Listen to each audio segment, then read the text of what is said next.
what I want to be able to do is to be somewhere on my farm and to cut my phone off for however long I want to. Like this farm that you see, like, just say a little bit more about that. That's interesting. See, now you're asking too many questions. It's not a question. It was just a statement, a follow-up at the end. Yahya Abdul-Mateen II, welcome to Bullseye. Thank you for having me. Absolutely. How do you prepare yourself for press runs? I feel like all of my friends who are actors have different ways of like engaging with doing media and press and things one after another. How do you like prepare yourself for that? I try to keep my life very quiet, right? And so what I'm working on right now is to bring that calm and quiet into the press run. It's hectic for me sometimes, you know what I mean? But I'm trying to switch it up so that it doesn't have to be hectic. You know, I do have places to be.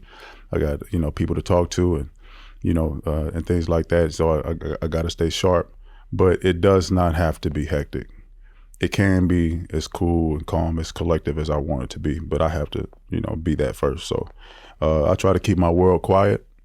That's really the theme for me right now. And I try to take that calm and that quiet into the rooms. And so that's how I'm working right now. I heard you say this in interviews that I think the words you used were, I've learned how to introduce calm and quiet into my life. Something like that. Which says something to me that it wasn't always calm and quiet and that you found something that's doing that for you. What does that look like? Not centering my life around my work, stepping back and understanding that like I'm talented enough to disappear. I don't have to be seen. I don't have to be at all the events. I don't even have to be on your television screen or, on the big screen in the movie theater. I don't have to be in front of your face in order to be remembered. You know what I mean?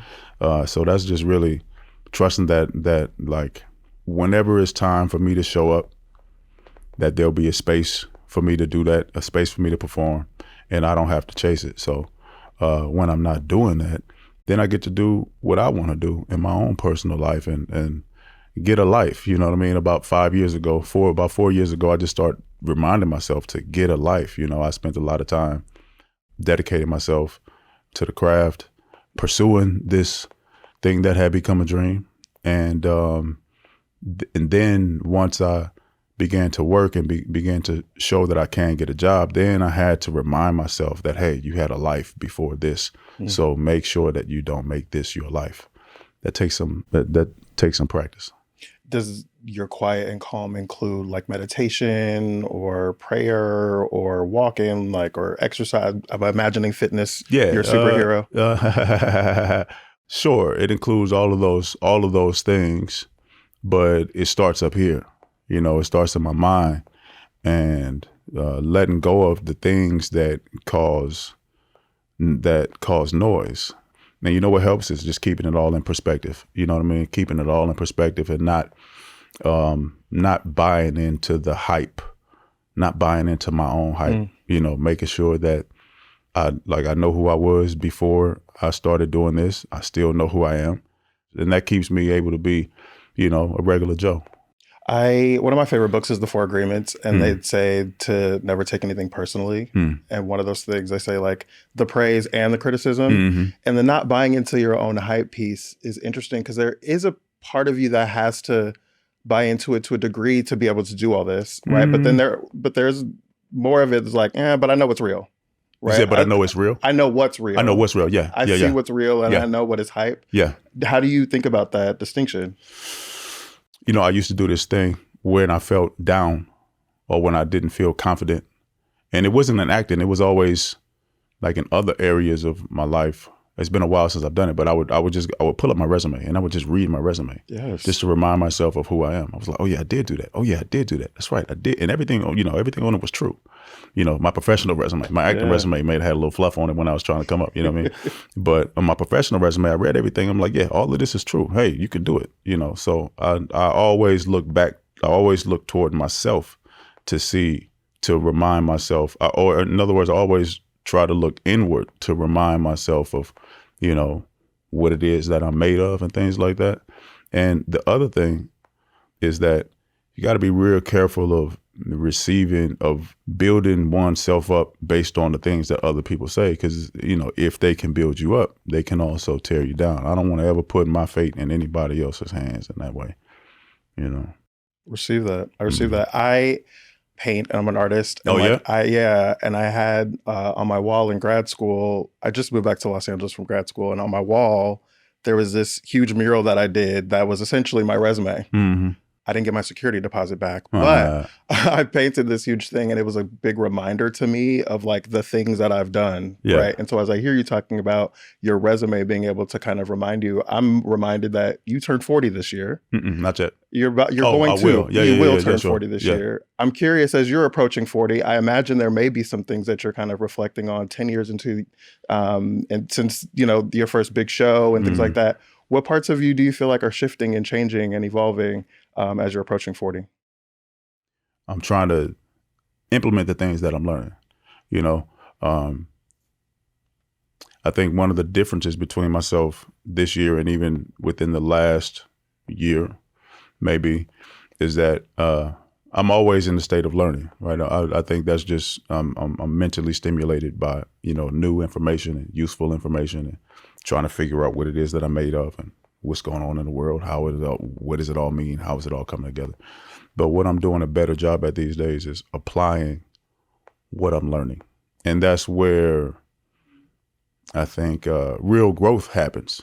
A lot of that is spiritually. Mm-hmm. A lot of that is reflecting on personal relationships, family relationships with an empathetic perspective, and making the change, you know, making the necessary changes to be more kind, to be more understanding, to correct my wrongs, you know, and really doing what I know is right, you know, doing it, not just knowing what's right. You know, sometimes it's like, sometimes you know what's right, and then you learn a new right. You know, you have a revelation, and you have so then you have to shift. So now it's not good enough to just know. Mm-hmm. You gotta do it. Yeah. And then once you do it, you gotta do it again. So the application of what I'm learning. That's how I'm growing right now. But I also feel like that growth is exponential because of that. You know, because I'm applying what I know. A lot of people sit down on podcasts, and you know what I'm saying, and they just know things. They know all the facts. They know that they got all the phrases, all the catchphrases, all the ideas, you know, all the quotes, all the philosophies, and they know them, and they know them, and they know them. But to apply them, that's a different thing. I'm not like a Marvel super fan. I haven't seen all of the things. I don't know all the connections between the this and the that. And so I was coming into this show like, I wonder how much I need to know before coming into this.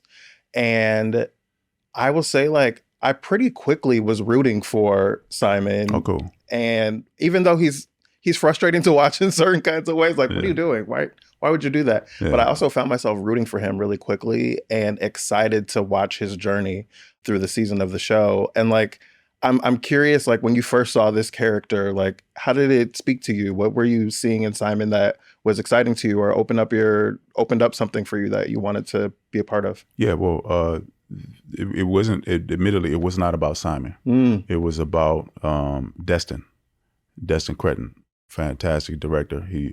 I saw Short-Term 12. I think that may be his first film.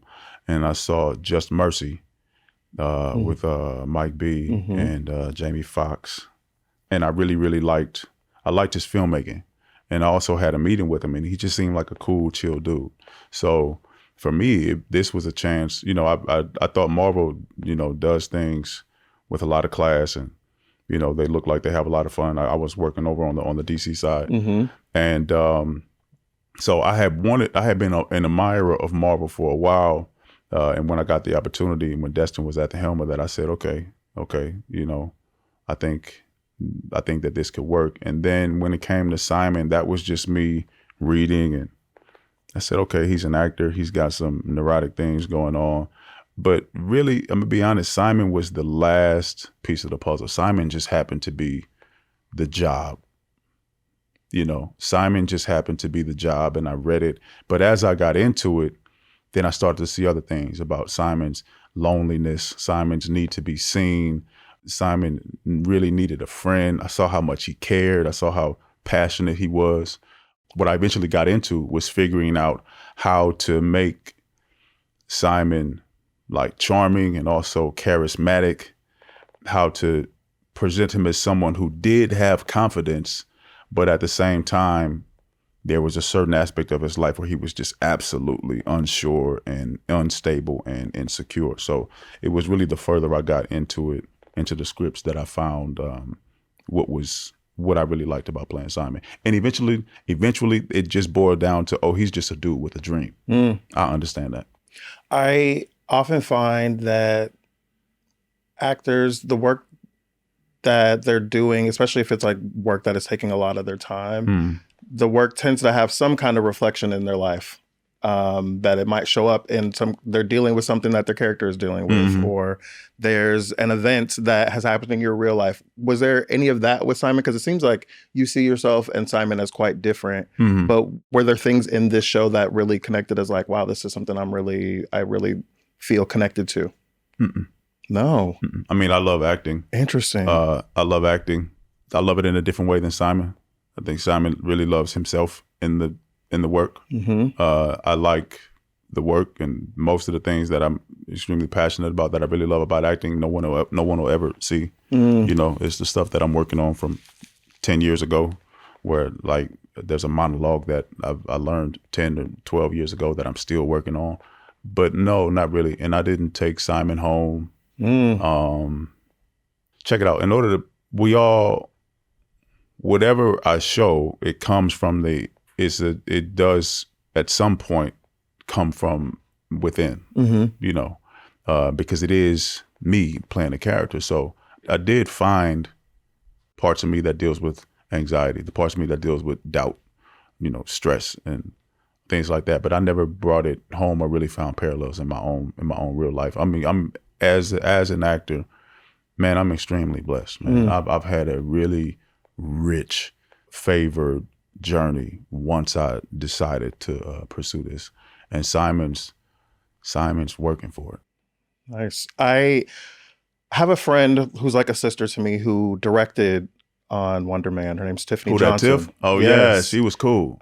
Tiff was cool. Yeah, she. I called her. I was like, I don't feel like I see a lot of things about like Yahya as far as like what it's like to interact with you or be with you. And so I was like, talk to me about your experience with him. And like we're all Californians, and so I felt like we were using very Californian language. But she was like, yo, he's dope. He's a real person. I'm a real person. He's a real person. Yeah, I try to be. I hope so. As I wrote down real person, I'm like, I love that I know what this means. If it's in the notes, it's like, what do you mean he's a real person? But she said that you're serious, but you can still have fun. Yeah. That you are a family person. She remembers your mom being on set one day and getting to call action. Yeah. My mama, my mama talk about that all the time. Really? Yeah, that's the place where I called action and cut. She said it like that, cut. What is that like for you to be able to have your mom come have those experiences that man, stay with her? That's the dream, man. That's what's real cool, is that my mom gets to come to set, and my mom has those like dreams. She's very young at heart, you know what I mean? For her to be able to come to set and to see what it is that I do and then participate at the level of, being able to call action and cut. Who gets to call action and cut on a television set, you know what I mean? So that was, man, that meant a lot, to have her there, yeah. I love that. Tiffany also referred to you as a good dude, which I think is really highly speaking of a person, right? Especially when you talk about the people that we work with in this industry. And I'm curious about, how do you think about showing up as a good person day to day on set? I feel like we've heard all kinds of stories about all kinds of different people. Yeah. How do you think about that? I haven't had to think about it much because I've had great examples. Hugh Jackman was an excellent example of how to show up every single day. Super prepared, with gratitude, respect, kindness. He respects himself. He respects the process. He works really, really hard. He knows everybody's name. He knows everybody's name. So I saw him and I'm like, okay, cool. That's how you do it. Dwayne Johnson, you know, works hard. Work ethic is crazy. A leader on set. Jason Momoa, you know, he showed me a different way to do it. He showed me how to be a leader on set, how to take up space, how to ask for what you need. And he rose with his family too, you know. So I thought that was cool. Regina King, being a consummate professional, you know, not having an ego, you know, always being prepared.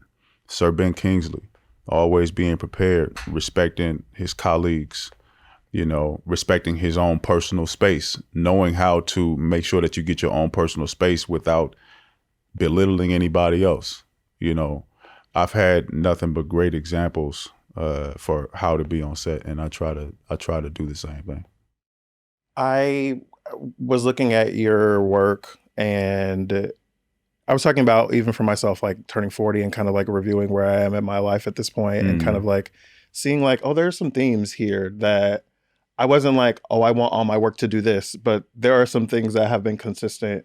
How do you think about the story that you're telling throughout your characters? And I don't know if there's always a central story that you're telling, but like, how do you think about like the stories that you're telling and what you're putting into the world?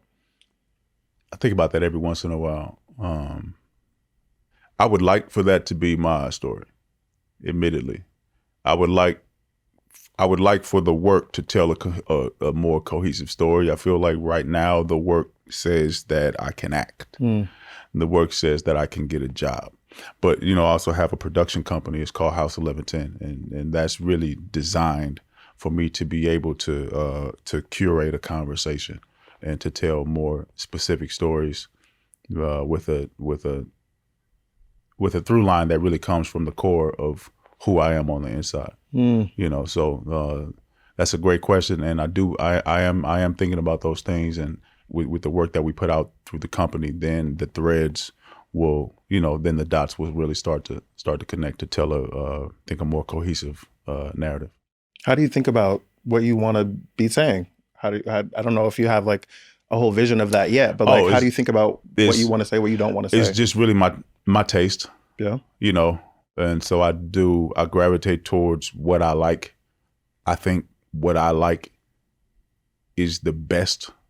You know, I make what I want to make for an audience of one, which is for myself. And then I believe that because I have something that is, I believe I'm not the only person who feels the way that I feel. I mean, I'm having this human experience. Then if I put it out, if I make it for myself and I put it out, somebody out there will relate to it. And if one other person relates to it, then mathematically, like 2 people will relate to it, and so on and so on and so on, until you just might find out that you found something that's extremely human that many people relate to. And now we're talking about dollars, but we're also talking about being able to build a more global conversation, you know what I mean, around the work. But to me, it all starts with that audience of one. I don't like the idea of creating for a general audience, or creating for these people, or creating for those people. I create for myself. And because I am who I am, if I represent my own taste in the work, then other people who have commonalities with me, whether that be cultural or just human, you know, then they may relate to it also. But the themes tend to be love. I'm a sucker for a good love story. Okay. I'm also recently interested in like prison. I'm also recently interested in like sci-fi and dystopian, you know, worlds, and people trying to find like the free world, like breaking out of the everyday mundane, you know, reality into some type of freedom. Yeah.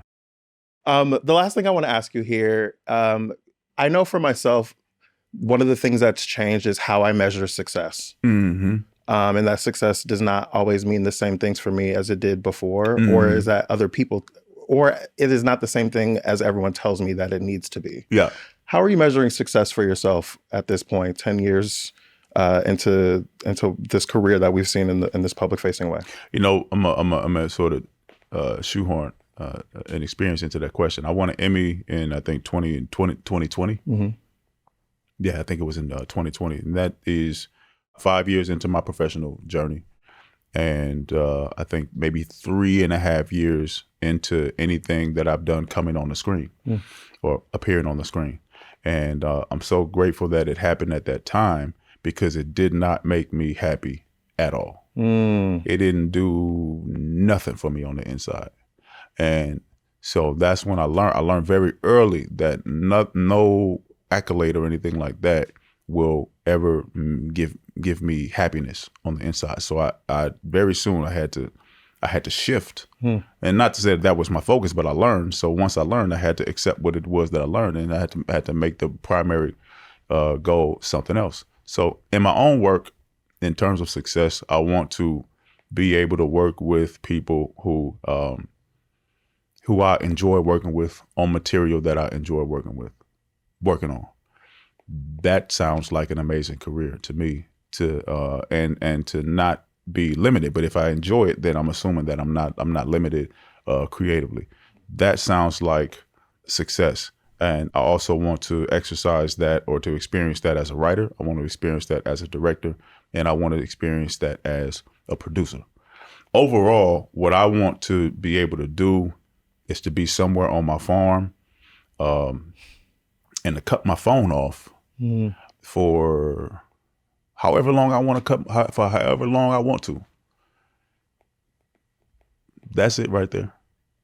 I'm not asking another question because I already asked my last question. All right. But like this farm that you see, like, just say a little bit more about that. That's interesting. See, now you're asking too many questions. It's not a question. It was just a statement, a follow-up at the end. No, it's just an idea of how I want to live, man. I visited the Soho farmhouse out in London a couple years back, and as soon as I got on those grounds, I was like, oh, this is how I want to live. And every time I get out in nature and on farms, it keeps on. That feeling comes back. And I'm like, oh wow, it's true. This is actually how I want to do it.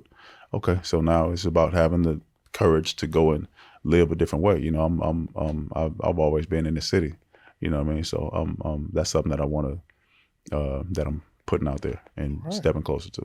All right, maybe we'll pull this clip back up in 10 years, 15 years, maybe. Oh yeah, sooner, I'm gonna have it. Yeah, and you'll be out on the farm. Oh yeah, yeah. If you can reach me. Okay, all right. Yeah. Yahya Abdul-Mateen II. Thank you so much for being on Bullseye. I appreciate it. It's a pleasure. Absolutely. Yeah.